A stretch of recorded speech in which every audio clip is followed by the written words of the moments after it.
Hi friends, welcome to Kayu's Kongunadu சமையல். இன்றைக்கி நம்ம வந்து மருதமலைக்கு போகிறோம். ஸோ அதோட வீடியோ தான் இது. எங்கள் வெட்டிங் டே, அப்புறம் பாப்பாவோட பர்த்டே. ஸோ அதனால் கோயிலுக்கு போயிட்டு அதுக்கப்புறம் பர்த்டே வீடியோஸ் தான் பார்க்க போகிறோம். வாங்க பார்க்கலாம்.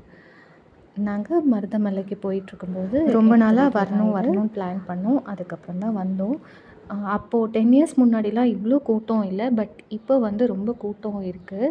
ஸோ யாரெல்லாம் மருதமலை போகணுன்னு பிளான் பண்ணுறீங்களோ, முடிஞ்சால் நடந்து போகிறவங்க நடந்து போய்க்கோங்க. இல்லை அப்படின்னா காரில் போகிறவங்க கொஞ்சம் முன்னாடியே போய்க்கோங்க. சாப்பிட்றதுக்கு ஏதாவது காரில் எடுத்துகிட்டு போய்க்கோங்க, குழந்தைங்கள கூட்டிகிட்டு போனீங்கன்னா. ஏன்னா ரொம்ப கூட்டமாக இருக்குது. ஆனால் அங்கே சாமியை சீக்கிரம் பார்த்துடலாம். கீழேருந்து போகும்போது தான் கூட்டம் ஜாஸ்தி. இங்கே பாப்பா அங்கே கடை போட்டு உட்காந்துட்டா. அங்கே கடையில் வாங்கிட்டு இருந்தோம். அவங்க கடையிலேயே உட்காந்து விளையாட ஆரம்பிச்சிட்டா.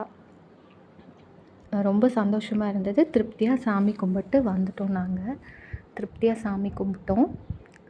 போகும்போது வந்தும் கொஞ்சம் கூட்டம். சாமி சீக்கிரம் கும்பிட்டோம். திருப்தியாக சாமி கும்பிட்டாச்சு. அவ்வளோதான். லைட்டாக பசிக்குதுன்னு சொல்லிவிட்டு அங்கேயே புளியோதரை பிரசாதம் வாங்கி சாப்பிட்டோம். கோயம்புத்தூரே தெரியுது.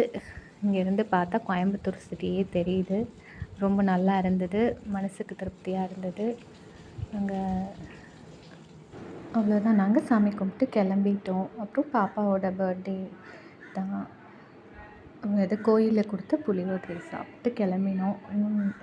பாப்பாவோட பர்த்டேக்கு என்னோடய